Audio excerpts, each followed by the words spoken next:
Dwight Howard did it. So let's take a look at the moves the Lakers have made thus far this offseason. They lost Dorian Finney-Smith to the Rockets, though they were able to sign both DeAndre Ayton and Jake LaRavia to 2-year deals. David, how does the Ayton move affect your confidence in the Lakers?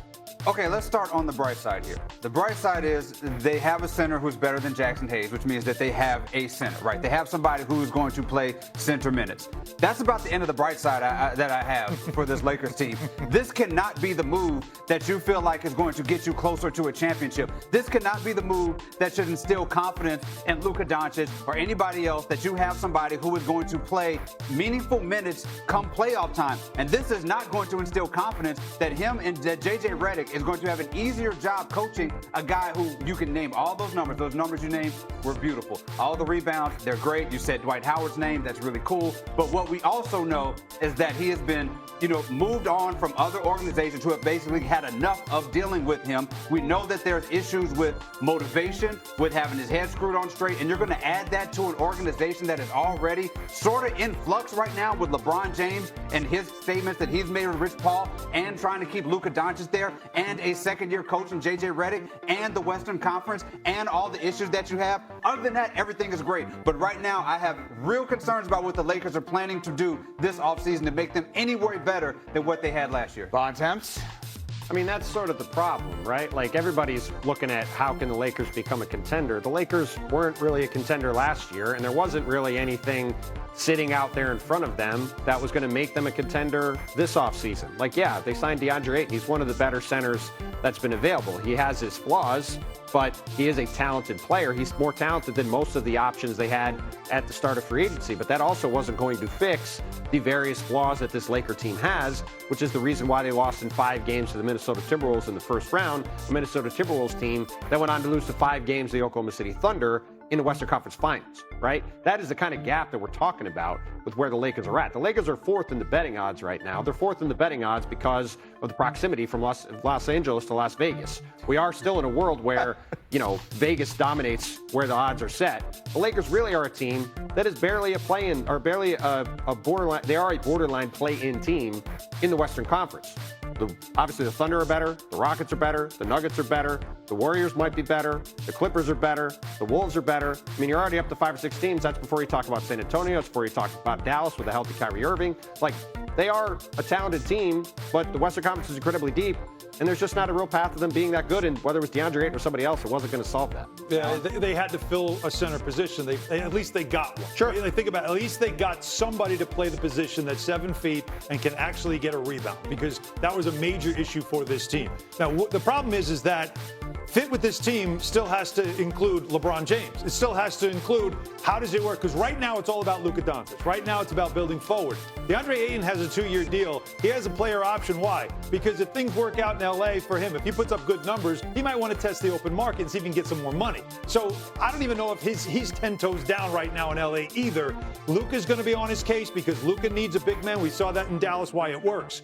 But this still all centers around LeBron James, because Luka and LeBron together are why the Lakers are even in any conversation to be a contender in the West. But if those two guys aren't together, this is barely a playoff. But you mentioned Luka, Alan. Was this move made for Luka, or was this move made because they need a center? And there's a difference, right? A rim-running lob threat. Both. So you think he fits for Luka? Well, you got to see if you can. First of all, they played Fortnite together. So that's cool. Okay, cool. You have that. That's a win. But I think from Dallas, the right way to build around him is you definitely need a pick-and-roll center. You need somebody that can rebound and get outlets. That's what Luka likes. So you get a player for Luka. So it is for now and it is for the future. Hey, if this works, if this hits, we have a guy that we can take forward because he's still relatively young and he's still a guy that hasn't even touched his potential yet as a former #1 pick. He is a double-double machine, but he's got to be motivated every single game. And boy, I'll tell you what. Mic up JJ Redick in these huddles. Because that could be interesting. Well, that's the thing. We're talking Luka. We're talking LeBron. JJ Redick is an integral part of this. I'm not concerned. I'm not convinced that come playoff time, we're in April, and you have to, if they even make it into the playoffs, right? You're facing Minnesota. You're facing one of these teams that Ayton is going to see the court. He may be in the Jackson Hayes position. I know, JJ may go small, but that patience that patience wears thin with J.J. Redick. We know that already. And if we see a DeAndre Ayton that is unmotivated, not competing, that's slacking on defense, that even Luka Doncic and LeBron James cannot reclaim him as this sort of renovation project, J.J. Redick can say, I don't care about the contracts, I don't care about any of that. I'm going with my 5 guys. We're going to play 48 minutes like we did last time in the playoffs, and everybody trashed me for doing that because I do not trust DeAndre Ayton. I think we're more likely to see that than to see a 20-10 DeAndre Ayton in the playoffs. You know what he needs, by the way? We're talking about the Lakers and Luka and all that stuff, but how about a guy that was the #1 pick? This is it. Like, this is it. How could you not be motivated? It's the Lakers. If you show up and you aren't competing for a rebound, or you're a passenger, or you're somebody that's an observer, you're not even on the bus. No, you can't have that kind of year in LA. You can do it in Portland. Nobody's paying attention. Even in Phoenix for a minute, it was sort of like everybody just stopped paying attention to Phoenix. Everybody's watching right now. If you want to get that next big contract that he's always talked about, you're a #1 pick. If you feel that much, if your future in the NBA right now relies on whether or not you show the hell up and compete for a Laker team that everybody's saying right now is not good enough to win a championship, you could be the difference. He's got to show up motivated more than he ever was, maybe even all the way back to his rookie year. Again, though, this is all a conversation about DeAndre Ayton. DeAndre Ayton is not changing the course of the Lakers. That's the whole problem. The Lakers have a lot of issues they have to resolve, and DeAndre Ayton isn't good enough to fix them, and that's really been the fundamental issue going back a couple of years now. The Lakers have been out draft picks for years, really since the Russell Westbrook trade. They've never gotten back on track from that, even while having Anthony Davis and LeBron James, and now Luka Doncic and LeBron James. They still have a flawed enough roster around them that they haven't been able to make it out of the first round of the playoffs outside of that one trip to the conference finals. So they're just not that close to being a championship level team, and whether they signed Brook Lopez or DeAndre Ayton or Al Horford, any of these free agent centers, it wasn't going to change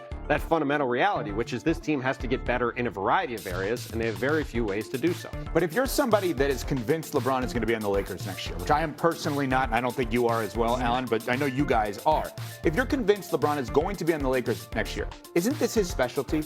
Isn't the reclamation project with talent his specialty? He won a championship with the Lakers with Dwight Howard and JaVale McGee as his centers. When he was in Miami, Chris Birdman Anderson was suspended from the NBA. Nobody remembered he existed. He comes off the street, and he was great for them. He said, correct me if I'm wrong, you guys were covering the Knicks at the time, I'll take J.R. Smith. I got him. And J.R. Smith was great in helping them win a championship. So if you believe LeBron is going to be on the Lakers, why do you not believe he can have this as a reclamation project, a #1 overall pick in the draft? I believe that DeAndre Ayton can play well with Luka Doncic and LeBron James. I think that's very good, a very good possibility, and I think this is a very good opportunity for him. It is a chance for him to have the slate completely wiped clean. And look, it's a lot different when you're a guy on a max contract, which he's been the last 4 years, and you're a guy who's making $8 or $9 million, which is what he's making this year, right? The barrier to clear to be a good player at that number is much lower. And if he comes in and plays to his potential, he could be an impact player and a big difference maker for the Lakers. There's no question about that. He might have the highest upside of any center that they could have realistically gotten, but that's a different question than the question that's on the screen. How confident are you in the Lakers